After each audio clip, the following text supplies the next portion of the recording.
So we're across the street from the Viking Hotel, and this is Truro Synagogue's cemetery.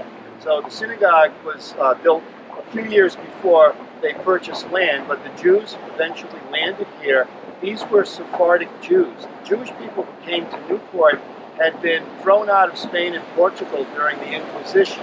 It wasn't a good thing not to be a Christian at that time.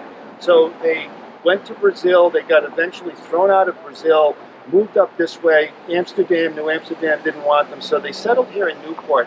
And you'll probably learn a lot more about the religious toleration of Newport as you study here at Salve. But what's interesting, if you can make out the stone, the marker here, you will see some names that appear to be traditional Jewish names, and you'll see some other names like Lopez and Rivera, and you'll be wondering why they're buried here.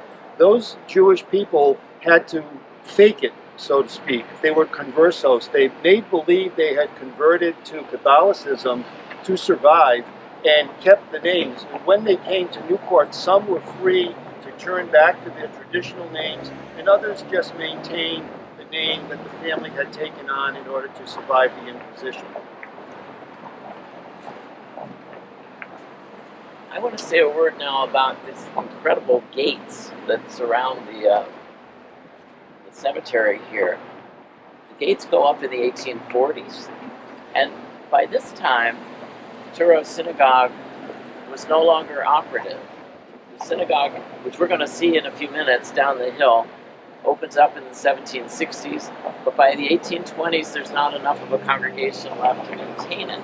So you have no Jewish community by the 1820s. And so by the 1840s, these gates are put in to protect the cemetery.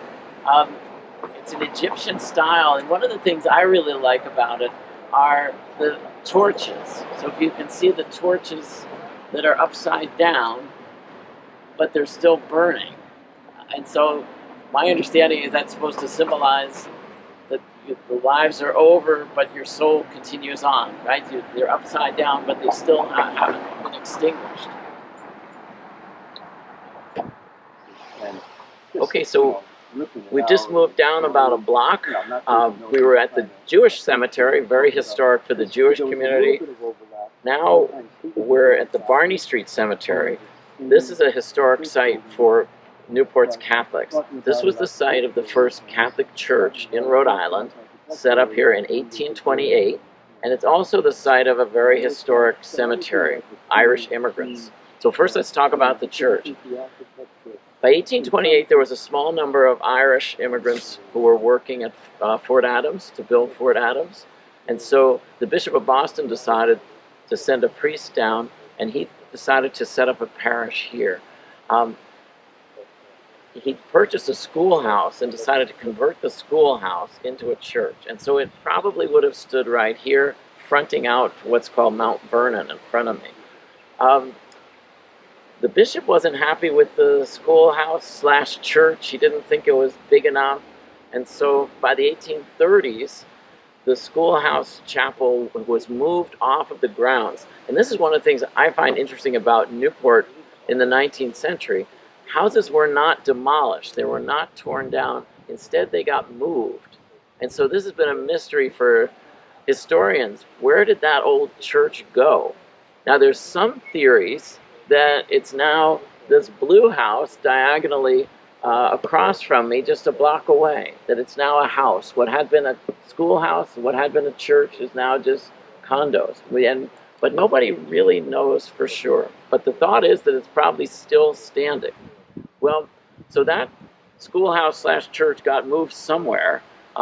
Another church was built here in the 1830s, a wooden church called St. Joseph's, and by the 1840s, again, the determination was it was too small, it wasn't good enough, and so St. Mary's Church, a big stone church on Spring Street, which you may be familiar with, was put up.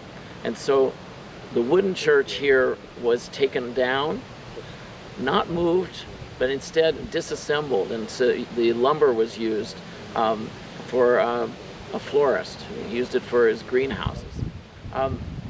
So now all that remains from this historic property is the graveyard. and there's about 25 stones. And I think there's something very sad, very poignant about these gravestones. So we'll see if we can look at a few of the gravestones. I just want to point out a couple of details about them.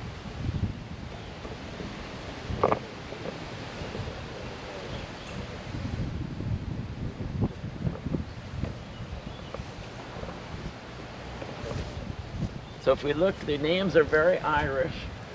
We have Bridget O'Sullivan, William Foran, and one of the things I want to point out is the ages people died at. Like here, Bridget O'Sullivan, aged 19 years.